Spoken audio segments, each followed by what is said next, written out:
नमस्कार, मैं अभिषेक सिंह सक्षम एकेडमी रीवा के इस प्लेटफॉर्म में आपका स्वागत करता हूं। ठीक है, हमने एक संधि की सीरीज चालू की हुई है और पिछली वीडियो में हमने संधि के कॉन्सेप्ट को पढ़ा कि संधि क्या होती है, कैसे होती है, क्या कॉन्सेप्ट होता है संधि का।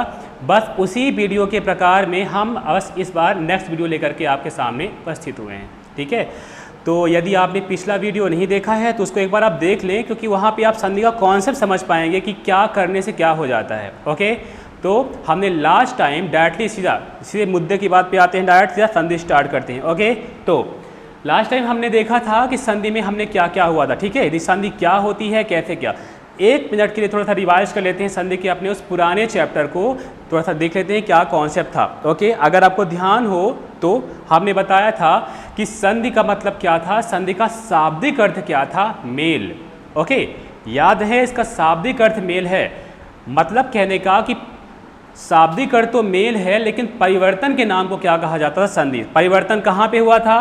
परिवर्तन हमने बताया था कि दो वर्णों में परिवर्तन हुआ था। जैसे लिखा हुआ था राम और अवतार, तो राम और अवतार में हमने बताया था कि जो पहला शब्द है, उस पहले शब्द का जो अंतिम वर्ण है, दूसरे शब्द का जो पहला वर्ण है, जब ये वर्ण पास आते हैं तो इन वर्णों के पास आने से एक तीसरे तरह का वर्ण बनता है और यहीं पर हो जाता है क्या, परिवर्तन। इसी का नाम हमने संधि पढ़ा था। ओके, तो इस वीडियो में हम इस पे डिस्कशन नहीं करेंगे क्योंकि ये बहुत ज़्यादा लंबा हो जाएगा। फिर इस वजह से आप पुराने वीडियो को देखो, उसको कॉन्सेप्ट वहाँ पे पकड़ो और इसके बाद आते हैं यहाँ पे नेक्स्ट। हमने बात की थी संधि के बारे में कि संधि के कितने प्रकार हैं। ठीक है, तो हमने उस टाइम पे हमने ये चीज़ बताई थी कि संधि के कितने तरह थे। संधि कुल 3 प्रकार थे। कौन कौन से? पहला स्वर, व्यंजन और विसर्ग संधि। ठीक है, तो इन 3 संधियों को हम बारी बारी से शुरू करने जा रहे हैं। तो आज हम पढ़ने वाले हैं स्वर संधि कि स्वर संधि क्या होती है। ओके, तो शुरू करते हैं। ठीक है, चलो, तो संधि का मतलब होता है मेल। संधि कहते हैं किसको? जो परिवर्तन हो रहा है उस परिवर्तन के नाम को कहा जा रहा है क्या, संधि। उनमें से जो पहली संधि का प्रकार है वो कौन सा है? वो है स्वर संधि। ओके, अब जैसा कि नाम में लिखा हुआ है कि स्वर संधि क्या होती है। ठीक है, तो स्वर संधि क्या है? सीधी बात है, हमने वहाँ पे देखा था कि जो 2 वर्ण हैं उन 2 वर्णों में जब परिवर्तन हुआ था तो उससे क्या हुई थी, संधि हुई थी। ठीक है, तब यहाँ पे समझना, हमने वहाँ पे बताया था कि जो 2 वर्णों में से 2 के दोनों वर्ण कौन हुए, परिवर्तित होने वाले, वो दोनों कौन हो, स्वर हों। तो यदि परिवर्तित होने वाले दोनों वर्ण कौन हुए, स्वर हुए, तो उसको हम क्या कहेंगे, स्वर संधि। यदि वहीं पर कोई व्यंजन हुआ तो क्या कह देंगे, व्यंजन संधि। और यदि वहीं पर कोई विसर्ग हुआ तो उसे हम कह देंगे विसर्ग संधि। ओके, ये हमने पिछली बारी कॉन्सेप्ट में पढ़ा था। इस बारी सीधा शुरू करते हैं स्वर संधि को। तो सबसे फर्स्ट बात, स्वर संधि है क्या? ठीक है, अब देखो इसकी डेफिनेशन क्या होगी, इसकी परिभाषा ये होगी कि जब 2 स्वरों के मिलने से, ठीक है, यानी परिवर्तित होने वाले दोनों ही अक्षर कौन हो, स्वर हो। जब 2 स्वरों के मिलने से उसमें क्या हो, विकार अर्थात उसमें परिवर्तन हो जाए, तो वहाँ पे कौन सी संधि होगी, वहाँ पे डेफिनेटली स्वर संधि होगी। ओके, आप समझना, स्वर संधि को समझने के लिए हमको थोड़े से कुछ बेसिक और बुनियादी चीज़ों की आवश्यकता होगी।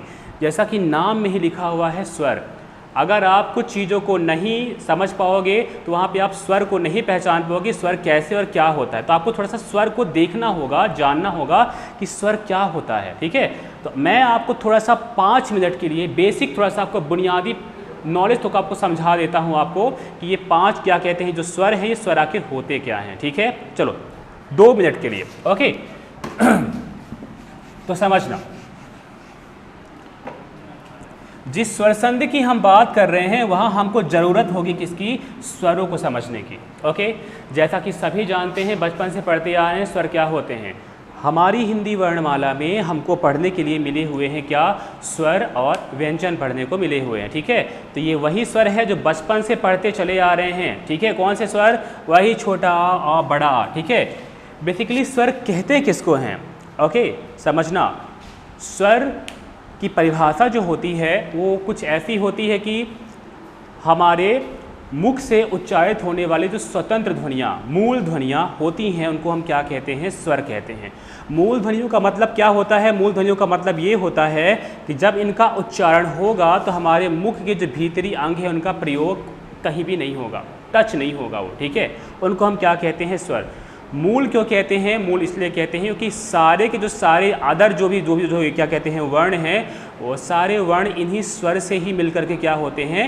बने होते हैं, ठीक है। ओके, तो हमारी वर्णमाला में हमको स्वर और व्यंजन चीज़ें पढ़ने को मिली हुई है। स्वर हमारे पास क्या है?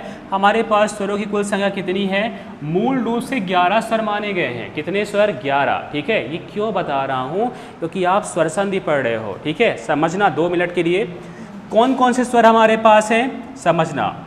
स्वर हैं हमारे पास छोटा बड़ा, वही जो बचपन से पढ़ते आ रहे हैं, ठीक है। छोटी ई, बड़ी ई, छोटा ऊ, बड़ा ऊ, ओके।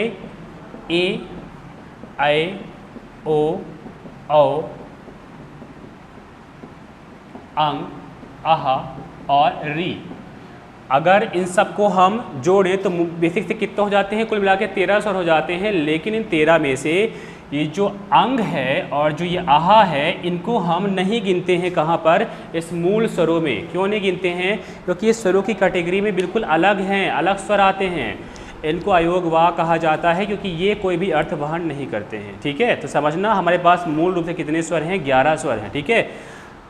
हमको यहाँ पर कॉन्सेप्ट पकड़ना है। कॉन्सेप्ट क्या पकड़ना है? कॉन्सेप्ट ये पकड़ना है हमको कि कौन सा वर्ण किससे मिल करके बना हुआ है। यदि आप इस कॉन्सेप्ट को पकड़ लोगे तो आप बड़ी आसानी के साथ संधि को समझ पाओगे। कैसे समझना? ओके, यहाँ देखो, छोटा बड़ा, छोटी बड़ी, छोटा वो, बड़ा हो। अगर इनको आप ध्यान से देखो तो ये बिल्कुल एक ही जाति के स्वर बिल्कुल दिखाई दे रहे हैं। अगर मैं कहूँ ये बड़ा आ है, ये क्या है? छोटा आ है। तो छोटा आ क्या है? ये स्वरों का क्या है? प्रकार है, ठीक है। आप समझ गए यहाँ पे कितने स्वर हैं? 11 स्वर हैं। अब आप 2 लाइन सुन लो कि कौन सा स्वर किससे मिल करके बना हुआ है, ठीक है। ओके, कैसे? यहाँ देखो, जैसे लिखा हुआ है छोटा आ, ठीक है। ये स्वर का छोटा वर्जन है। छोटा वर्जन बोले तो जब हम स्वरों के प्रकार को पढ़ते हैं तो वहाँ पर हमको स्वर 2 प्रकार, बेसिकली 3 तरह के पढ़ने को मिलते हैं, ठीक है। एक लघु स्वर, एक दीर्घ स्वर और एक प्लुत स्वर होता है। तो प्लुत स्वर का हमारा काम नहीं, यहाँ पे हमको 2 स्वरों को समझना होगा, लघु और दीर्घ। लघु का मतलब होता है छोटा स्वर, दीर्घ का मतलब होता है बड़ा स्वर। तो इसका मतलब क्या हुआ? जब स्वर में केवल एक मात्रा लगी हुई हो। कितनी मात्रा लगी हो? एक मात्रा लगी हुई हो, तो उसको हम क्या कहते हैं? उसको हम लघु स्वर कहते हैं, ठीक है, छोटा स्वर। और यदि एक मात्रा और लग जाए, जैसे छोटा आ और छोटा आ हो गया, बड़ा बन गया, ठीक है। एक लघु, एक छोटा मात्रा, एक छोटा मात्रा मिलके क्या बना लेंगे? मिलके बना लेंगे बड़ा मात्रा। अर्थात कहने का जो बड़ी वाली मात्रा है उसको हम कहते हैं स्वर की परिभाषा में दीर्घ स्वर। ओके, लघु स्वर क्या है? लघु स्वर का मतलब हुआ जिसमें एक सिंगल यानी एक मात्रा लगी हुई हो, ठीक है। दीर्घ स्वर क्या है? जिसमें 2 मात्राएं लगी हुई हो। ओके, ठीक है। ओके, तो हमारे पास ऐसे लघु और दीर्घ स्वरों की कई सारी क्या है? संख्याएं, श्रेणियां हैं। सिंपली समझना है आपको, कोई भी स्वर लिखा हुआ हो, यदि उसमें एक मात्रा लगी है तो कौन सा स्वर होगा? लघु। यदि उसमें 2 मात्रा लगी है तो कौन सा स्वर होगा? दीर्घ। ओके, आप देखो, जैसे बड़ा आ, बड़ा किससे बना हुआ है? बड़ा बना हुआ है छोटा आ से, यानी 2 यहाँ पे लघु लघु मात्राएं मिलकर क्या बनाई है? दीर्घ मात्रा बनाई है। तो यानी संधि की परिभाषा में जब मैं आपको कहूँ कि यहाँ पर लघु स्वर जुड़ रहे हैं तो आप समझ जाना कि वहाँ पे लघु स्वर का मतलब क्या है? एक मात्रा वाला वर्ण है, ठीक है। ओके, अब जैसे देखो अगला, जैसे ई है, तो 2 छोटी ई मिलके क्या बनाती हैं? बड़ी ई बनाती हैं। याद रखना, 2 छोटी मिलके क्या बना लेती हैं? बड़ी ई। ओके, बड़ी क्या है? दीर्घ स्वर, छोटी क्या है? लघु स्वर, छोटा स्वर। ओके, इसी तरह बड़ा, छोटा ऊ प्लस छोटा ऊ मिलके क्या बनाएंगे? ये बनाएंगे बड़ा ऊ। क्या बनाएंगे? बड़ा ऊ बनाएंगे, ठीक है। तो ये लघु स्वर मिलके क्या बना लिए? दीर्घ स्वर बना लिए। मीन्स कहने का ये है, आपको यहाँ पे इस कॉन्सेप्ट को पकड़ना है कि यहाँ पर बड़ा ऊ की मात्रा 2 छोटा ऊ के मिलने से हो रही है। मतलब जब 2 छोटा ऊ आपस में मिलते हैं तो क्या बनता है? बड़ा ऊ बनता है। यही कॉन्सेप्ट है संधि का। ओके, आप देखो, ये समझ में आ गया। अब अगर आप ध्यान से देखो, ये एक ही जाति वाले स्वर हैं। इधर आ है तो उधर भी आ है, इधर ई है तो उधर भी आ है। और जो एक ही जाति के स्वर होते हैं उनको सजातीय स्वर कहा जाता है। ओके, सजातीय का मतलब क्या कि जैसे आ लिखा है तो उधर भी क्या हो, आ हो, तो आ क्या हो गया, ये सजातीय स्वर कहलाया।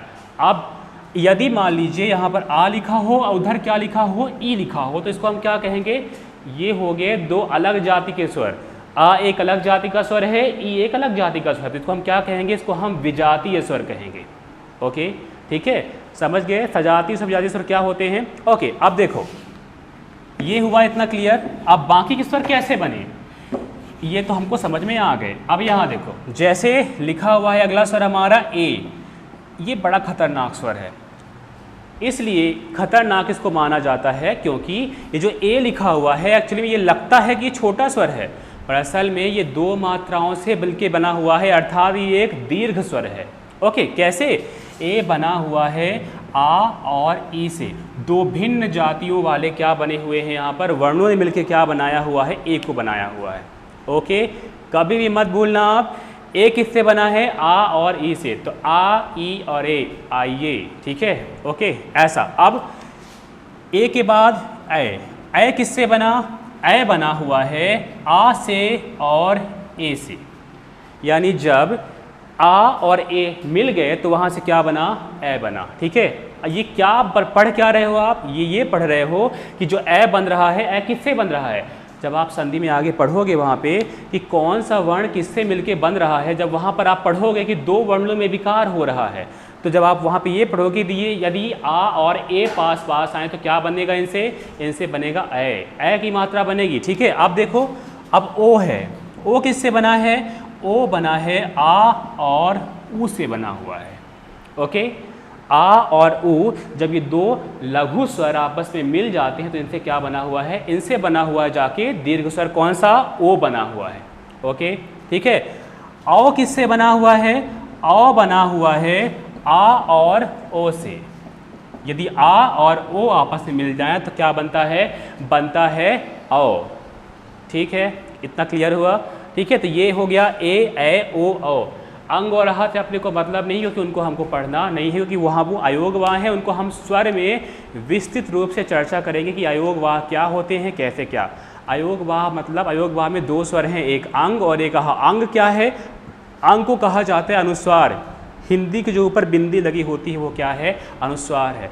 विसर्ग क्या है, विसर्ग है आहा की मात्रा, जिसको हम संधि में ऑलरेडी हम समझ चुके हैं, ठीक है, ऐसा। ओके, चलो आप समझते हैं आगे, ठीक है।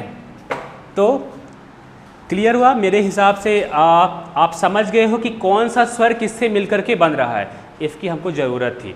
हमने स्वर के दो प्रकार देखे हैं जिसको हमको ज़रूरत है, कौन कौन से, एक लघु स्वर, एक दीर्घ स्वर। दूसरा प्रकार क्या था, एक सजातीय स्वर, एक विजातीय स्वर, ठीक है। ओके, अब आते हैं अपनी संधि में वापस, ठीक है।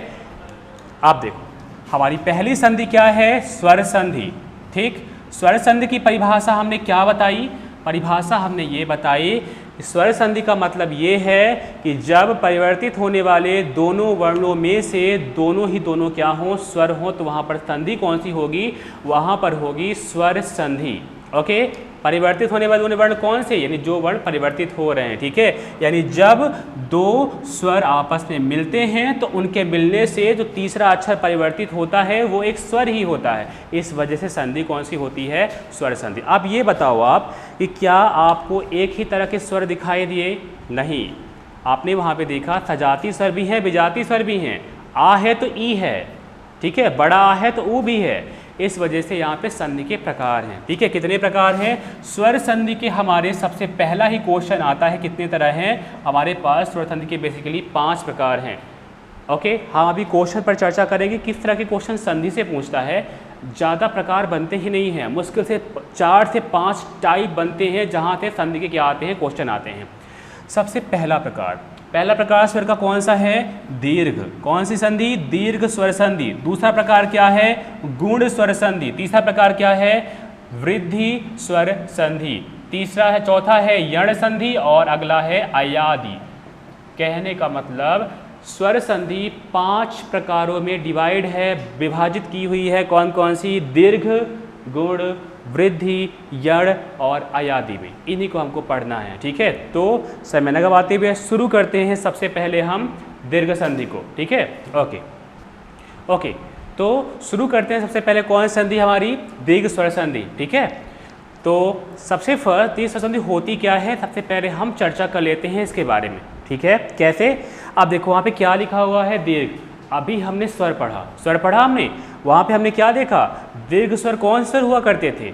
दीर्घ स्वर वो स्वर हैं जो दो छोटे स्वरों से मिलकर क्या है, बने हुए थे, बस उसी का नाम यहाँ पर है। समझना, दीर्घ स्वर की परिभाषा क्या है? इसकी परिभाषा ये कहती है कि यदि एक ही जाति के, किस जाति के?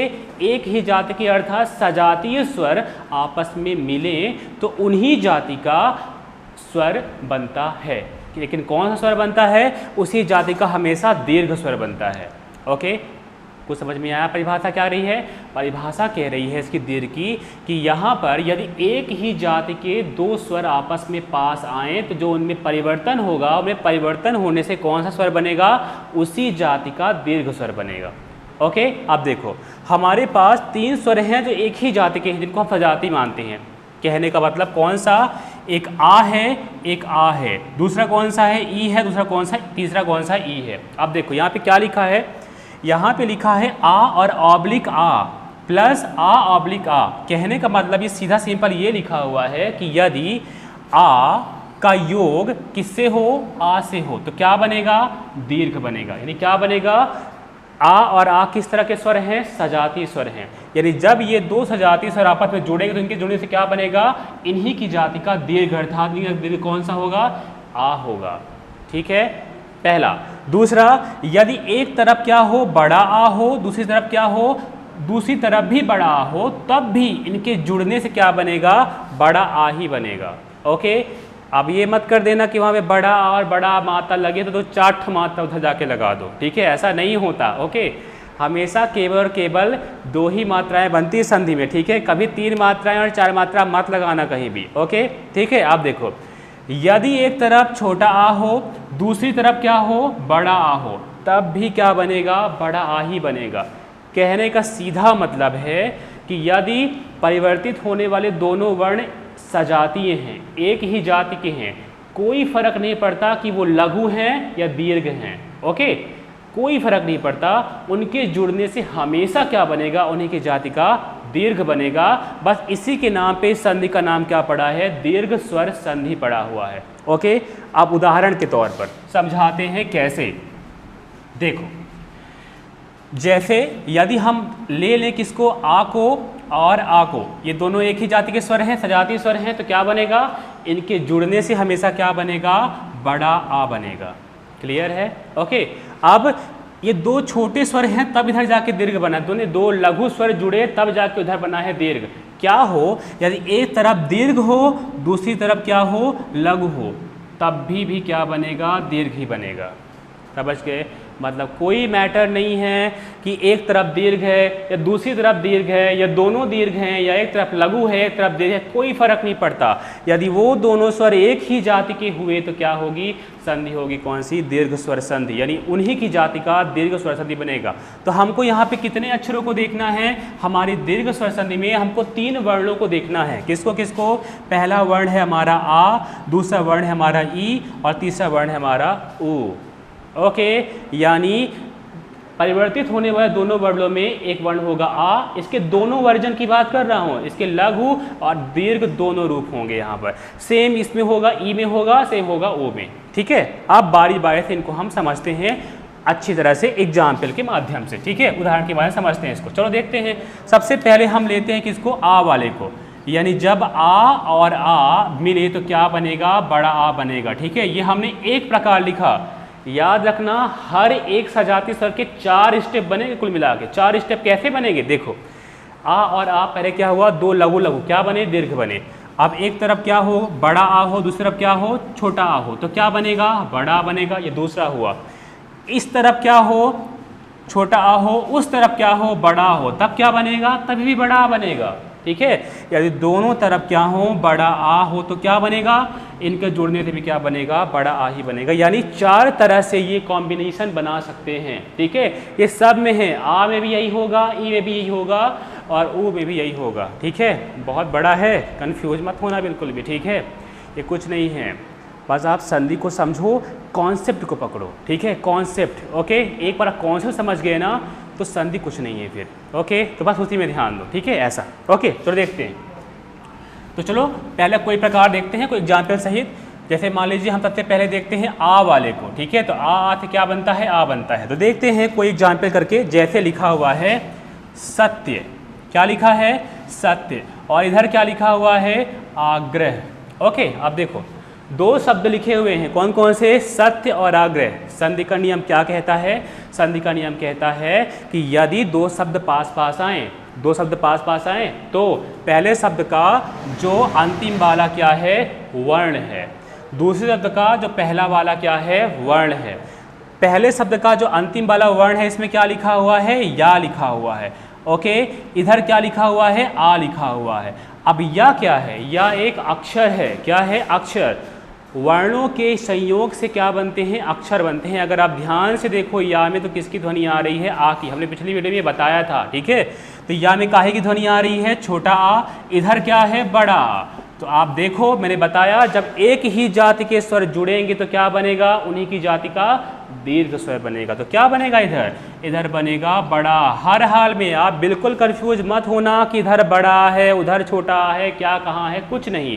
हर हाल में उसका दीर्घ वाला जो भी वो स्वर हो, ठीक है, क्या बना, बड़ा। अब क्या होता है, अब हमने बताया था कि जब जो परिवर्तित होकर बनता है स्वर, वो कहाँ जाएगा, वो पहले वाले शब्द के अंतिम वाले के असली शब्द में जाके क्या हो जाएगा, जुड़ जाएगा। ओके, तो ये कहाँ जाके जुड़ गया, या में जाके क्या हो गया, वो मात्रा जुड़ गई जाकर के, तो क्या बन गया, वो या हो गया। और जो अगली वाला, जो अगला वाला शब्द है बड़ा आ, वो कहाँ जाएगा। अब देखो यहाँ पर ये आ और आ ने मिलकर ही क्या बनाया है, आ बनाया है, यानी यहाँ पर इसकी कुर्बानी लग गई, कुर्बानी हो गई उसकी, यानी वो खत्म, ठीक है।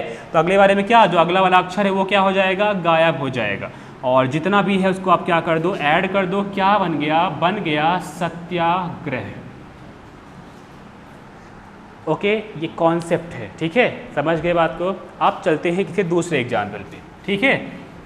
ओके, अब आगे देखो, अगला लिखा हुआ है, जैसे लिखा हुआ है नव और लिखा हुआ है आगत, ठीक है, नव और आगत। ओके, एक तरफ क्या है वा, एक तरफ क्या है आ। तो वा में कौन सी मात्रा, आ, एक तरफ इसमें कौन सी मात्रा, बड़ा, क्या बनेगा, बड़ा आ बनेगा। ये बड़ा आ कहाँ जुड़ेगा, ये पहले वाले शब्द के अंतिम वाले वर्ण में जाके क्या हो जाएगा, जुड़ जाएगा। और अंतिम वाला जो उधर का वर्ण है वो क्या हो जाएगा, गायब, और क्या बन जाएगा, ये बन जाएगा नवागत, ठीक है। क्या बन गया, नवागत बन गया। ओके, ये कौन से हुआ, ये आ वाला हुआ, ठीक है। चलो एक बात थोड़ा सा देखते हैं दीर्घ वाले वर्णों को भी, थोड़ा सा ये जो ई वाले वर्ण हैं उनको भी देखते हैं, कुछ मात्रा उनकी ई वालों की। तो जैसे कोई ई वाला एग्जाम्पल देखते हैं, जैसे लिखा हुआ है कवि, ओके, और एक तरफ लिखा हुआ है इंद्र, क्या लिखा है, कवि और इंद्र, ठीक है। अब देखो एक तरफ क्या है, बी में कहे की मात्रा लगी हुई है, ई की मात्रा, इस तरफ कहे की मात्रा लगी हुई है, ई की मात्रा। तो दो ई मिलके क्या बन जाएंगे, मिल जाएंगे बड़ी ई। और ये बड़ी ई की मात्रा कहाँ जाएगी, पहले शब्द के अंतिम वाले वर्ण में। उस वर्ण में जो भी मात्रा पहले से लगी हुई होगी वो हट जाएगी, चाहे जो भी मात्रा लगी हुई हो। और अगर वही मात्रा लगी हुई है तो एक तो एक्स्ट्रा लग जाएगी, ठीक है, वो मात्रा वही लगी रहेगी। जैसे यहाँ पे क्या लगा हुआ है, बड़ी ई, छोटी, छोटी भी लगी तो छोटी भी क्या हो जाएगी, गायब हो जाएगी। इसके ऊपर क्या लग जाएगा, इसके ऊपर लग जाएगा बड़ी वी। ओके, और जो अगला वाला वर्ण है वो कहाँ गया, वो गायब हो गया। तो क्या बन गया, ये बन गया कवींद्र। ओके, क्या बन गया, कवींद्र बन गया, ठीक है। ओके, अब ई वाला ये हुआ। चलो एक आध और एग्जाम्पल देखते हैं ई वाले हम, ठीक है। जैसे लिखा हुआ है लिखा हुआ है परी और लिखा हुआ है इच्छा, क्या लिखा है, परी और इच्छा, ठीक है। ये क्या है ई, ये क्या है बड़ी, ये क्या है छोटी, ये क्या है बड़ी। हमको कुछ नहीं करना है, अगर दोनों तरफ एक ही जाति के स्वर हैं तो क्या कर देना है, उसी जाति का दीर्घ स्वर बना देना है। बड़ी हो गई, बड़ी कहाँ जाएगी, जाके ये जुड़ जाएगी जाकर के पहले वाले शब्द के अंतिम वाले वर्ण में, और वो क्या बन जाएगा, बड़ी री बन जाएगा। उधर वाला क्या हो जाएगा, गायब। तो क्या बन गया, बन गया परीक्षा, ठीक है। इससे बहुत डरते हो आप, ठीक है। ओके, आप नहीं सब डरते हैं, समझ गए बात को। ओके, परीक्षा। क्लियर हुआ? ओके। अब देखो, अब ऊ वाला एग्जाम्पल करके देखते हैं। ऊ वाला जैसे लिखा हुआ है भानु और लिखा हुआ है उदय। क्या लिखा है? भानु और उदय। ठीक है, ये क्या है? ऊ है। उधर क्या है? ऊ है। तो ऊ और ऊ मिलके क्या बनाएंगे? बड़ा ऊ बना लेंगे। ठीक है, और बड़ा ऊ जाके कहाँ जुड़ेगा? ये बड़ा ऊ जाके जुड़ेगा इसमें, तो ये क्या बन जाएगा? भानु हो जाएगा। और उधर वाला जो ऊ है वो क्या हो जाएगा? गायब। तो क्या बन गया? भानुदय हो गया। ठीक है, ओके। ये किसकी बात हुई? ये हुई दीर्घ स्वर संधि की बात। ओके, मैंने आपको क्या दिखाया अभी मैंने आपको बताया कि संधि कैसे होती है। ठीक है, ऐसा। अब इसमें दीर्घ स्वर संधि ही क्यों होगी? क्योंकि परिवर्तित होने वाले जो दो स्वर हैं वो कैसे हैं? एक ही जाति के हैं, और एक ही जाति के परिवर्तित होने वाले स्वर क्या बना रहे हैं? उसी जाति का दीर्घ वर्ण बना रहे हैं। इसलिए संधि कौन सी हो रही है? दीर्घ हो रही है। ओके, आप समझो। अब यहाँ पे आपको एक चीज़ बताना जरूरी है कि जब आप क्वेश्चन में जाओगे तो क्वेश्चन कैसे आते हैं। ठीक है, पहला देखना, क्वेश्चन का जो फॉर्मेट होता है वो पहला क्वेश्चन आपसे ये पूछा जाएगा कि वहाँ पर आपको कोई जैसे लिखा रहेगा, कोई भी शब्द लिख दिया जाएगा और उस शब्द का संधि विच्छेद पूछेगा आपसे। पहला शब्द, पहला क्वेश्चन, ये बहुत ही चर्चित क्वेश्चन है। ठीक है, ज़्यादातर क्वेश्चन किस तरह से? इसी तरह से पूछे जाते हैं। ठीक है, कौन सा शब्द, उसका संधि विच्छेद। ठीक है, जैसे लिखा रहेगा कि गिरीश, गिरीश का संधि विच्छेद क्या होगा, और वहाँ पे 4 ऑप्शन रहेंगे, एक को आपको टिक करना पड़ेगा। पहला प्रकार। दूसरा प्रकार क्या होगा? दूसरा प्रकार ऐसा आता है कि वो संधि मतलब वहाँ पे पहले ही लिख देगा कि गिरिधन ईश, और फिर पूछेगा कि इन वाक्यों, इन शब्दों के जोड़ने से क्या बनेगा, कौन सा शब्द बनेगा, और वहाँ आपको पहचानना होगा कि ये शब्द बनेगा वहाँ पर। ठीक है, दूसरा प्रकार। तीसरा प्रकार ऐसा यहाँ पे आ जाएगा क्वेश्चन के तौर पर कि वहाँ पे दे देगा ऊपर कि यदि, ये बताइए कि यदि ई और ई आपस में परिवर्तित हो रहे हैं तो ये बताइए वहाँ पे कौन सी संधि होगी। तो कौन सी संधि होगी? दीर्घ स्वर संधि होगी। ठीक है, अगला प्रकार यहाँ पर एक प्रकार का और आप पूछा जा सकता है, जैसे पूछ सकता है कि स्वर संधि के कितने प्रकार हैं। बिल्कुल पूछ सकता है, जो कि क्वेश्चन कई बार पूछा भी हुआ है। ओके, तो ये क्वेश्चन के क्या हैं? अलग अलग प्रकार हैं कि इन प्रकार से क्वेश्चनों को पूछ सकता है। ठीक है, अब देखो, मैंने आपको अभी जोड़ना सिखाया। ठीक है, अब समझते हैं तोड़ते कैसे हैं। तोड़ने का मतलब क्या? संधि विच्छेद। यानी जिन नियमों के द्वारा हमने दो शब्दों को आपस में जोड़ा हुआ था, अब वापस उन्हीं शब्दों को पूर्ववत स्थिति में हम क्या करेंगे? लाएंगे। ठीक है, कैसे? देखना, जैसे लिखा हुआ है 10 और लिखा हुआ है अवतार। कितने अवतार? 10 अवतार। ठीक है, तो देखो ये क्या है? ये आ है। उधर क्या है? आ है, तो क्या बनेगा? बड़ा बनेगा। तो बड़ा आ जाके कहाँ जुड़ेगा? जाके जुड़ेगा सा में। उधर वाला गायब, तो क्या बन जाएगा? दशावतार बन जाएगा। ठीक है, अब आप जरा गौर करो कि ये दशावतार बना कैसे है। दशावतार कैसे बना? ये दशावतार तब बना हुआ है कि जब इसके इधर और इधर वहाँ पे क्या हुई हो? दो मात्राएं जुड़ी हुई हैं। समझना, संधि विच्छेद करने का पहला नियम क्या होता है? ठीक है, जैसे लिखा हुआ है, मान लीजिए विद्यालय। ओके, और विद्यालय लिखा हुआ है और आपसे क्वेश्चन कर दिया कि बताओ भैया विद्यालय का संधि विच्छेद क्या होगा। आप बताओ कि कैसे तोड़ेंगे, हम कहाँ से तोड़ेंगे। समझना, ये सभी संधियों के लिए लागू होगा। सभी संधि, चाहे स्वर हो, व्यंजन हो, विसर्ग हो, कहीं भी कुछ भी लिखा हुआ हो। ठीक है, अब देखो कैसे तोड़ेंगे इसको हम। समझना, संधि विच्छेद का पहला नियम होता है कि संधि विच्छेद वहीं से किया जाता है जहाँ पर कोई मात्रा लगी हुई हो। ठीक है, अगर आप स्वर संधि के संदर्भ में देखो तो स्वर संधि में स्वर जितने भर भेद हैं, 5 के पांचों भेदों में वहाँ पर पक्का कोई ना कोई मात्रा जरूर लगी हुई होती है।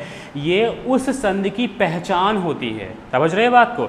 अगर मैं आपसे पूछ लूँ कि यहाँ पे बताओ कौन सी मात्रा लगी, तो कौन सी मात्रा लगी है? बड़ा आ की मात्रा लगी है। ठीक है, अब आपको पता है दीर्घ संधि में 3 मात्राएं बनती हैं दीर्घ वाली। कौन कौन सी? बड़ा आ, बड़ी ई और बड़ा ऊ। ये 3 मात्राएं बनती हैं। और आप समझ लो कि यदि आप शब्द में इन 3 मात्राओं को देखो तो आप ये कह सकती हो कि वो संधि कौन सी होगी? दीर्घ स्वर संधि होगी। ठीक है, तो स्वर विच्छेद का पहला नियम क्या है? विच्छेद का पहला नियम है कि विच्छेद कहाँ से होगा? जहाँ पे कोई मात्रा लगी हुई हो। लोचा वहीं से होगा। ठीक है, अब क्या करना है? मात्रा कौन सी लगी है? मात्रा लगी है बड़ा आ की। अब आप बताओ बड़ा आ कैसे बनता है? बड़ा आ बनता है जब दोनों तरफ क्या हो, छोटा हो या एक तरफ छोटा हो बड़ा हो, कुछ भी हो सकता है। ठीक है, देखते हैं कैसे। ओके, विद्यालय। आप देखो टूटेगा कहाँ से, ये बड़ा या से टूटेगा। ठीक है, तोड़ देते हैं हम भी। तो पहला नियम क्या होगा, ये हो गया विद्या। ओके, क्या बन गया, पहला आ गया विद्या, आ गया आ। अब उधर क्या होगा, अब यहाँ पे देखो, आपने यहाँ पे लिख दिया बड़ा आ लिख दिया। अब बड़ा आ बनने के लिए उस तरफ क्या आना चाहिए, उस तरफ या तो छोटा आ आएगा या तो बड़ा आ आएगा। ठीक है, तो आप ला दो, चलो छोटा आ को ला दो आप, और बाकी बने अक्षर को आप क्या कर दो, वहाँ पर उतार दो। तो क्या कर दोगे, आप कर दोगे अलय। ठीक है, आप जानते हो अलय नाम का कोई शब्द नहीं होता, तो आप क्या करोगे, आप बनाओगे बड़ा आ और क्या बन जाएगा, आलय। तो विद्या और आलय। ओके, अब जरा समझना, पहला नियम क्या मैंने बताया कि विच्छेद कहाँ से होता है, विच्छेद वहाँ से होता है जहाँ पे कोई मात्रा लगी हुई हो।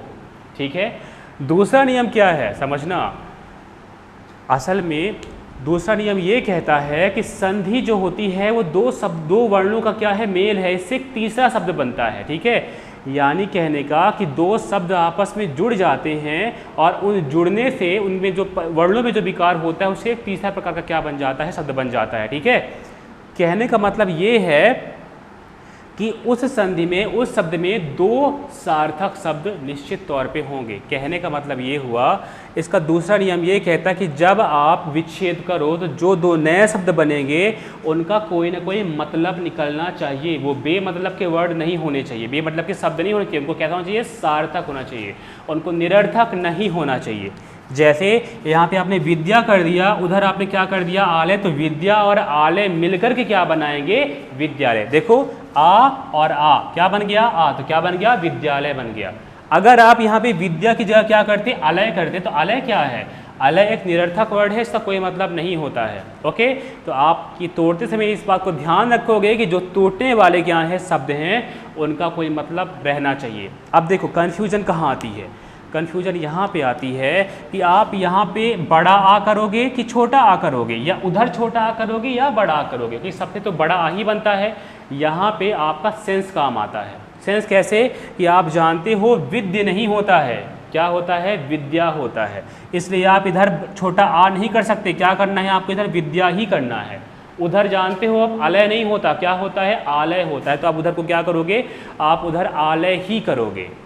ठीक है, ओके, ये संधि विच्छेद का क्या है, दूसरा नियम। तो कैसे करना है विच्छेद, फिर समझाता हूँ। ठीक है, हमको मात्रा को ढूंढनी है, किसको ढूंढनी है, मात्रा। ठीक है, जहाँ पे, अब याद रखना, चाहे स्वर संधि में कोई भी प्रकार हो, चाहे दीर्घ हो, गुण हो, वृद्धि हो, यण हो, कोई भी संधि हो, हमेशा आपको दीर्घ मात्रा ढूंढनी है। कौन सी मात्रा, दीर्घ, क्योंकि हर हाल में दीर्घ ही बनता है हर प्रकार की संधि में। तुम खुद देखो दीर्घ में क्या बन रहा है, दीर्घ संधि बन रही है। ठीक है, यानी दीर्घ संधि के एग्जाम्पलों में आपको क्या मिलेगा, आपको वहाँ पर दीर्घ मात्रा लगी ही लगी मिलेगी। ठीक है, चाहे बड़ा आ की मात्रा हो या बड़ी ई की मात्रा हो या बड़ा ऊ की मात्रा हो। ओके, अब इन रूल्स के आधार पर आप एक बार फिर से संधि विच्छेद करके हम देखते हैं, किसकी संधि विच्छेद, दीर्घ स्वर संधि की। चलो देखते हैं, कोई एग्जाम्पल लेते हैं। जैसे लिखा हुआ है एग्जाम्पल, जैसे कहाँ गया एग्जाम्पल, ठीक है, जैसे लिखा हुआ है महाशय, क्या लिखा है, महाशय, कहाँ महाशय, कहाँ जा रहे हो, है ना। ठीक है, आप देखो कैसे तोड़ोगे इसे।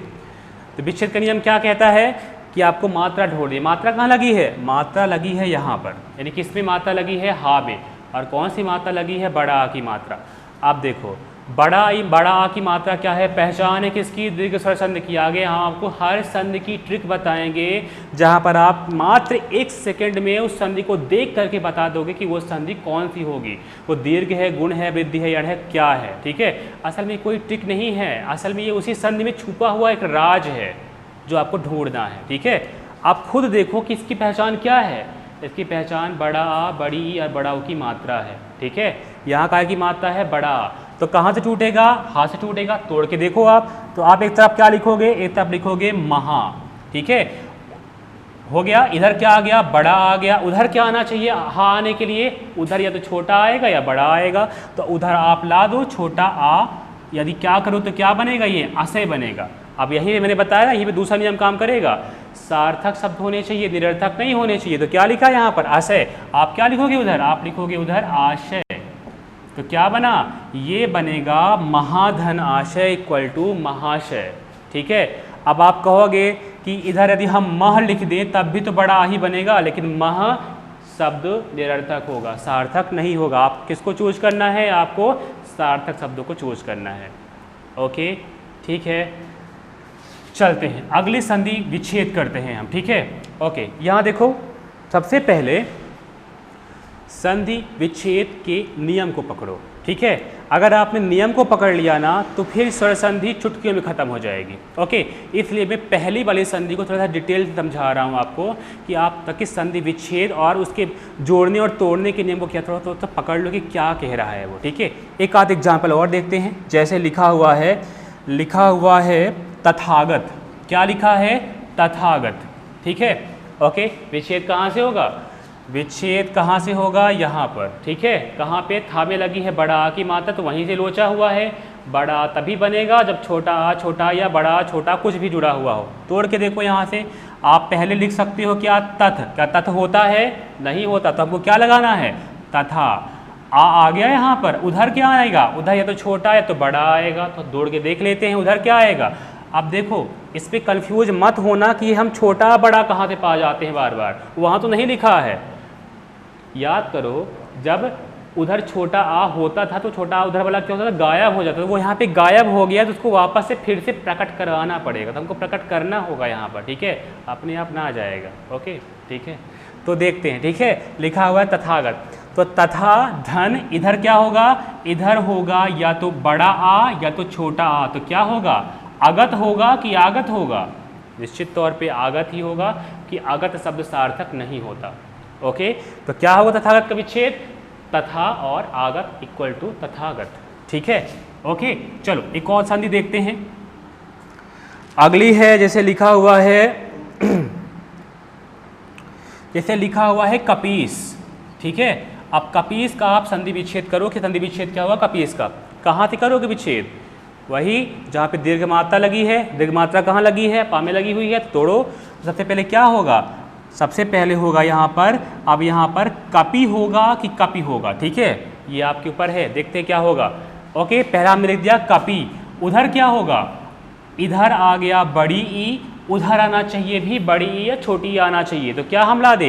या तो हम छोटी ई लिख देंगे तो क्या बन जाएगा? इस बन जाएगा, या तो हम बड़ी लिख तो क्या बन जाएगा? ईस बन जाएगा।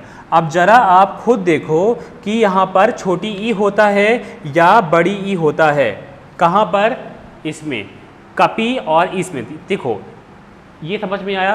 क्या लिखा हुआ है? कपीस। पा में कहे की मात्रा, बड़ी ई की मात्रा। तो क्या होगा? सबसे पहले यहाँ पे आप लिखोगे कपी। आप ये बताओ कपी होता है कि कपी होता है? छोटी पी होता है कि बड़ी पी होता है? याद रखना, यहाँ पे छोटी पी होता है, बड़ी पी नहीं होता। कपी नहीं होता है, कपी होता है। कपी धन, उधर क्या होगा? इस की इस नहीं होता, ईस होता है। तो आप क्या पढ़ोगे? आप बताओगे कपी प्लस ईस इक्वल टू क्या होगा? कपीस होगा, क्योंकि ये सार्थक शब्द है, ये सार्थक शब्द नहीं है, वो निरर्थक शब्द है। आया समझ में कुछ? ठीक है, चलो और देखते हैं, विच्छेद करते हैं हम। ठीक है, याद रखना ये बिल्कुल प्रैक्टिस पर निर्भर है आपके। हम रूल बताएंगे आपको कि ऐसे से ऐसा हो जाता है, पर आपको उसकी प्रैक्टिस करनी है, तभी आप बता पाओगे कि इसका विच्छेद क्या होगा, कैसे क्या। क्योंकि संधि टोटली प्रैक्टिस पर डिपेंड करेगी आपकी। ठीक है, तो जितनी प्रैक्टिस करोगे उतना बनेगा, नहीं करोगे तो नहीं बनेगा। सीधी सी बात है, समझ रहे बात को? ठीक है, चलो और देखते हैं का। ओके, तो जैसे लिखा हुआ है अनुदित। क्या लिखा है? अनुदित। ठीक है, आप देखो विच्छेद करते हैं तो यहाँ पे देखो सामने, यहाँ पे हम कहाँ भी विच्छेद करते हैं? हम जहाँ पे मात्रा लगी हो। अब यहाँ पे देखो दो मात्रा लगी है, द्विविध मात्रा लगी हुई है। पर हमने क्या बताया था? हमने आपको बताया था कि कभी भी छोटी ई की मात्रा, छोटी लघु मात्राओं को हमको नहीं देखना, क्योंकि लघु मात्रा में संधि होगी ही नहीं। वहाँ पर हमेशा दीर्घ मात्रा को ही क्या करना है? देखना है। ठीक है, तो ये क्या लिखा हुआ है? ऊ लिखा हुआ है। तो ऊ कैसे बनता है? जब इधर ऊ हो उधर ऊ हो तो क्या बन जाता है? बड़ा ऊ बन जाता है। तो करके देख लो, इधर क्या होगा? इधर होगा या तो अनु होगा या तो क्या होगा? अनु होगा। ठीक है, छोटा ऊ होगा तो बड़ा ऊ होगा, उधर क्या आएगा बड़ा ऊ, छोटा ऊ, उधर हमको क्या लगाना है, उधर हमको लिख देना है या तो ऊ या तो बड़ा ऊ।